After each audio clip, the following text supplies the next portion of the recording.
The story begins in the quiet suburb where a wealthy CEO lived with his only daughter, a girl whose life had been altered forever by an accident that left her paralyzed. She was still young, still full of dreams and hopes, but the world around her had changed. What once had been filled with friends, playdates, and parties was now overshadowed by pity, avoidance, and silence. Children who once came running to her house after school slowly drifted away, parents whispering excuses to shield their kids from the sight of her wheelchair. Her father, the CEO, a man who had built his empire with iron discipline and commanding authority, could not understand how he could manage thousands of employees, generate billions in revenue, and yet fail to ensure happiness in his own home. His daughter's birthday approached, and for weeks he tried to make it special. Invitations were printed on thick cards embossed in gold.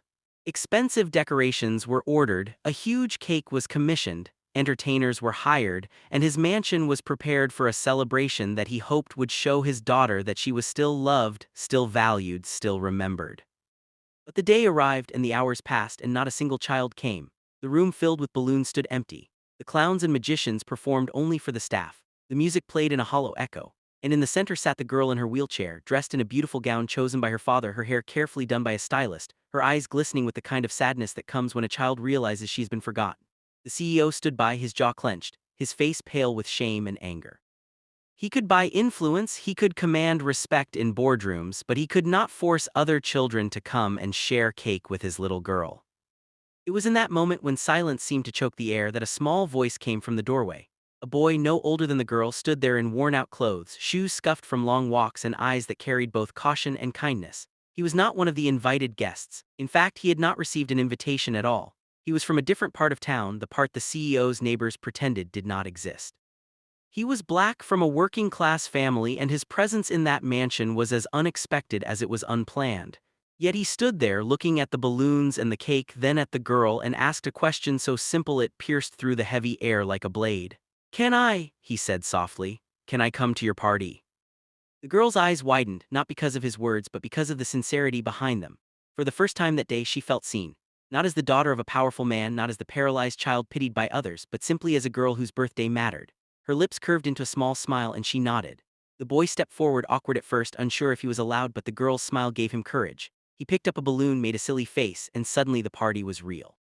He clapped to the music, spun his hands like the entertainers, and even pretended to juggle. The girl laughed, a sound her father had not heard in months. The CEO stood frozen, watching this boy transform a hollow celebration into a moment of joy. All the wealth he had spent could not buy what that boy had given his daughter with one simple act, genuine kindness. The staff who had been standing silently began to clap along. The entertainers, relieved, performed with new energy. And for a moment the girl forgot her chair, her loneliness, her pain. She had a friend. The father approached the boy, his towering figure casting a shadow over him, and asked how he had come there. The boy explained he lived nearby, that he often saw the balloons and the laughter from the mansion's past parties, and when he noticed today that no one had gone inside, curiosity had led him to peek through the gate. When he saw the girl sitting alone, something in his heart pushed him forward. He didn't want her to sit in sadness, not on her birthday.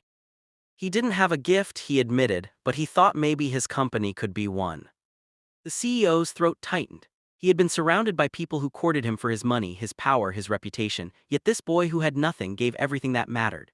He bent down, placed a hand on the boy's shoulder, and thanked him with a sincerity that surprised even himself. Then he asked if the boy wanted to stay, to eat cake, to join the celebration not as a visitor but as a guest of honor. The boy's face lit up, and soon he and the girl were playing games together, her spinning the wheels of her chair to chase him pushing her gently in mock races, both of them laughing until their sides hurt. As the evening drew on, something remarkable happened. Neighbors who had ignored the party began to notice the laughter floating out from the mansion. Curiosity led them to the gate, and slowly, awkwardly, a few children wandered in. At first they hesitated, embarrassed, but the sight of the girl laughing with the boy broke down their fear. Within an hour the empty hall was filled with children again, their shyness melting into games and chatter. It was as if that one brave question, "Can I?" had cracked open a wall of indifference and reminded everyone of what mattered most.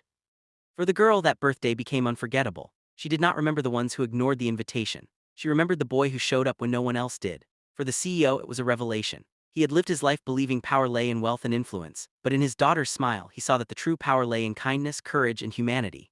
He later made sure the boy's family was supported, offering scholarships, opportunities, and more, but he never let it seem like charity. He knew that what the boy had given could never be repaid with money, It could only be honored with gratitude and respect. The story spread beyond their community, told and retold as an example of how often society fails those who are different, how fear and prejudice keep people from compassion, and how sometimes it takes the innocence of a child to remind everyone of their shared humanity. The girl grew stronger in spirit because of that day, and the boy carried with him the pride of knowing he had made a difference when no one else dared. And perhaps the greatest lesson was this: birthdays, parties, wealth, and appearances mean little without love. A single voice asking, "Can I?" can change loneliness into laughter, emptiness into joy, and despair into hope.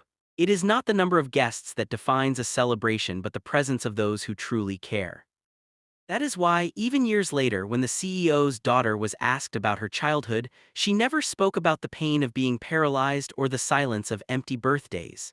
She spoke about the boy who came when no one else did, the boy who reminded her that she was not forgotten, the boy whose kindness turned her birthday into a miracle.